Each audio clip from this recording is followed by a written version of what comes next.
voltando para a nossa discussão, Paulinho, aqui, por favor. Obrigado, Paulinho. Eu queria me referir ao querido Caio, pupilo de golpista, né? Que afirmou que aqui em rede nacional, tá? Na Jovem Pan, que deve ter acontecido algo de estranho, algo de errado lá na recontagem. Do Paulo Teixeira é muito simples, eu explico. O Paulo Marçal, candidato a deputado federal, foi candidato, teve 250 mil votos, mas ele foi considerado depois inelegível e teve a candidatura cassada por conta de que ele morava no estado e com menos de 6 meses ele veio para São Paulo com a única finalidade de se candidatar. E aí ele acabou saindo do pleito, não foi eleito, e o Paulo Teixeira era o seguinte, na linha do coeficiente eleitoral, e assumiu, foi eleito, é simples assim. E o que acontece com os votos do Pablo Marçal nesse caso? Eu preciso só responder, por gentileza, só responder o Léo depois. Vai pro lixo. Não, vai pro lixo como? Você contabiliza na questão dos nulos ou você não acresce no resultado eleitoral? Não, você não acresce no resultado eleitoral. Tá. Não vira nulo ou branco esse voto, não acresce. Tá, deixa eu responder o Léo, que ele fez uma acusação que e você me chamou de José Dirceu. E eu chamei de pupilo de José Dirceu. E eu de golpista. Você estava junto com ele. Eu não chamei você de golpista, mas me chamou de golpista. Você está defendendo intervenção militar, você está defendendo... Tá, eu defendi alguma hora aqui intervenção militar, você disse que deve ter acontecido algo de errado, isso foi gravado. Sim, isso deve, mas é a minha opinião, é a minha avaliação, Léo. Tudo bem, mas você entende que é muito delicado alimentar esses fetiches golpistas. Léo, eu vou ler uma frase para você e você me diz se isso é delicado e se isso é golpista. É uma questão de tempo para a gente tomar o poder. Aí nós vamos tomar o poder, que é diferente de ganhar uma eleição. Eu gostaria que você me dissesse se isso soa como golpista para você ou não. Não, e eu vou devolver uma pergunta. Você disse que deve ter acontecido algo de errado. Responde a minha pergunta. Isso soa como golpista para você? Eu vou isso responder. Soa como golpista para você? Eu vou responder para você. Mas eu também vou responder e vou devolver uma pergunta. Por favor. E vou devolver uma pergunta. É evidente que é. E mais uma vez, eu acho que você não acompanhou que eu briguei com dirigentes do PT, que eu rompi com dirigentes do PT, porque eu não tenho rabo preso com ninguém, nem dependo. Você anda com essas pessoas. E nem dependo de tomar o poder. E nem dependo de ganhar as eleições. E aí eu vou devolver uma pergunta. Então não diga que eu ando com golpistas, que eu sou pupilo de golpistas. Mas, Caio, eu disse que eu sou contra aqui, a fala. De maneira nenhuma eu disse que você é pupilo de golpista. Eu chamei pupilo de José Dirceu, porque você anda com uma pessoa que está pregando golpe. E ainda assim... Eu tenho uma foto com ele, assim como o Bolsonaro tem uma foto com o Alexandre de Moraes. Não viu o Bolsonaro nunca fazendo a escolta do Alexandre de Moraes. Você estava atrás na colinha do Zé. Eu só vou devolver uma pergunta. Por favor, pode cortar o microfone. O segurança do Zé. Vem aqui comigo. Só um minutinho. Gostaria de fazer um pedido para vocês, com toda a tranquilidade do mundo. Vamos focar sempre no assunto que a gente está discutindo em respeito à nossa audiência, sem nenhum tipo de adjetivação. Pode ser? Vocês topam? Vamos lá, o ministro do STF, em seu pronunciamento durante essa primeira edição do Lead Brasil Conference em Nova York, disse o seguinte sobre a relação entre judiciário e executivo. Confere. No Brasil, difundida pelas redes sociais, de que o Supremo Tribunal Federal é contra o presidente. O Supremo é a favor da Constituição e das leis.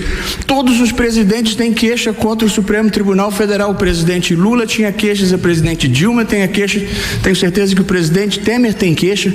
A única diferença é que nenhum deles atacou o tribunal e nenhum deles atacou os seus ministros. Essa é a convivência democrática.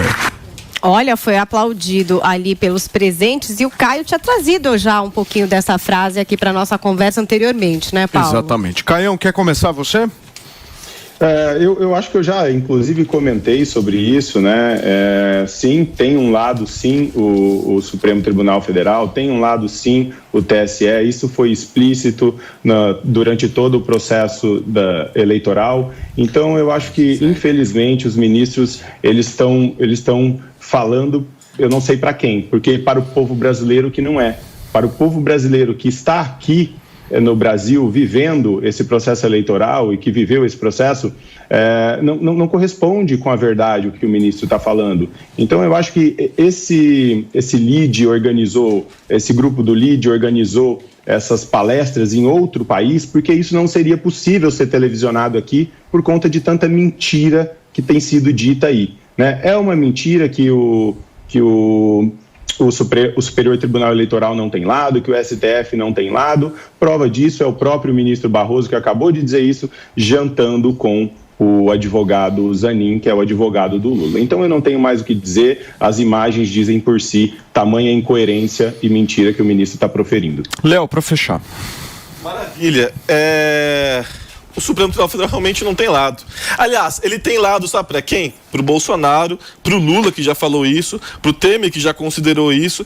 Qualquer presidente da República vai dizer que o Supremo Tribunal Federal tem lado. Porque quando ele é prejudicado, ele fala que tem lado. Mas é importante ressaltar mais uma vez que isso que está sendo feito é enfrentamento contra atos democráticos. E aí eu leio algo simples que coloca tudo isso ladeira abaixo. Mais uma vez, existe sim auditoria, as urnas eletrônicas são auditáveis, ela já possibilita a auditoria da totalização. E aí eu explico. Ao término da votação, o equipamento ele imprime o BU, que é o boletim de urna, que é um relatório detalhado com todos os votos digitados no aparelho.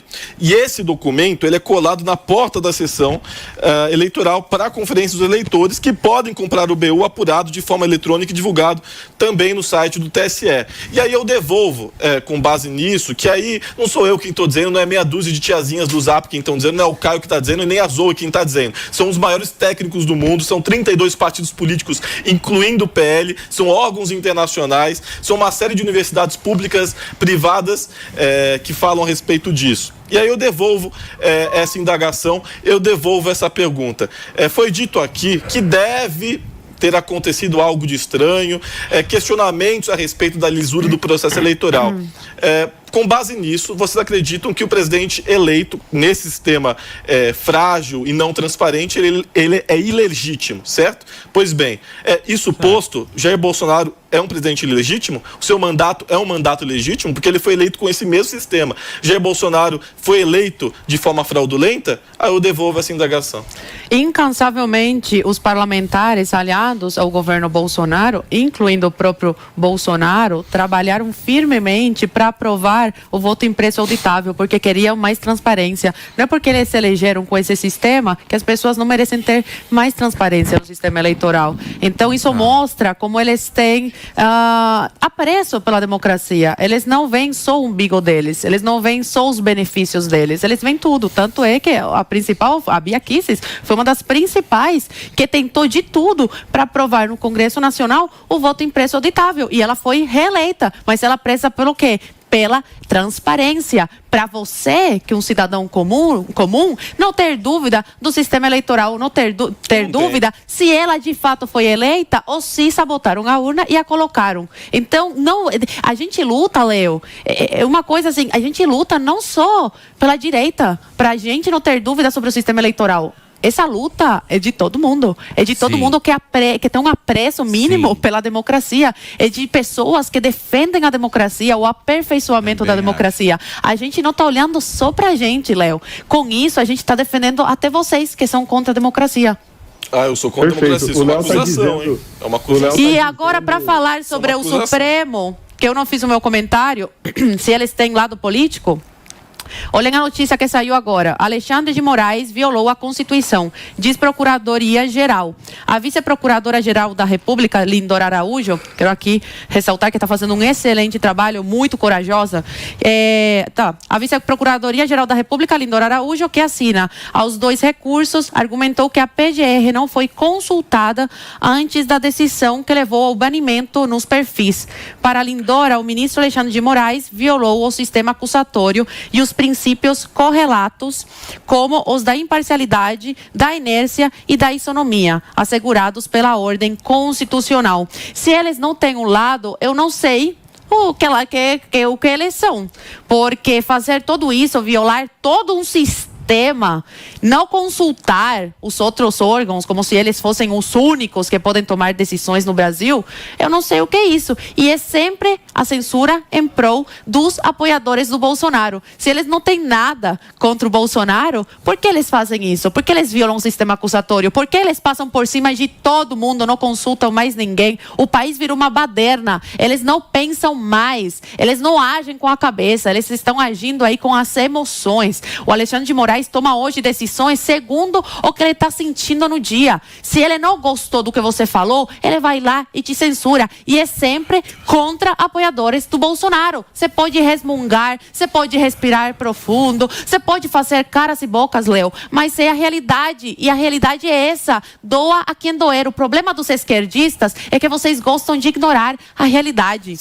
Por mais que vocês ignorem a realidade, ela está posta aí para vocês. E uma hora vai chegar até vocês e vocês vão sofrer com isso também. Esse é o problema da esquerda, que eles comemoram só quando é um lado. Quando é um lado perseguido, aí tudo bem. Porque eles não gostam de ter oposição, eles não gostam do debate. Eles querem o quê? Eles preferem defender uma pessoa que faz de tudo para calar a voz dessoante, a voz que discorda deles. Pode rir à vontade e demonstrar a tua imaturidade com esses gestos. Você pediu a palavra? Rapidamente, por favor. O Léo está frisando, né, que está gravado, que eu disse que deve ter acontecido algo de errado. E, Léo, eu repito, deve ter acontecido algo de errado. Eu vou dizer o que aconteceu de errado, tá? Intromissão do sistema judiciário na comissão do voto impresso, logs apagados pelo TSE quando solicitados a respeito da eleição de 2018. Você pode balançar a cabeça, mas tudo isso é verdade, tá? Você pode balançar a cabeça, só não pode negar, tá bom? Rádios que não veicularam as propagandas do Bolsonaro como deveriam ter sido publicadas. Bolsonaro não pôde usar na sua campanha imagens do 7 de setembro, que foram manifestações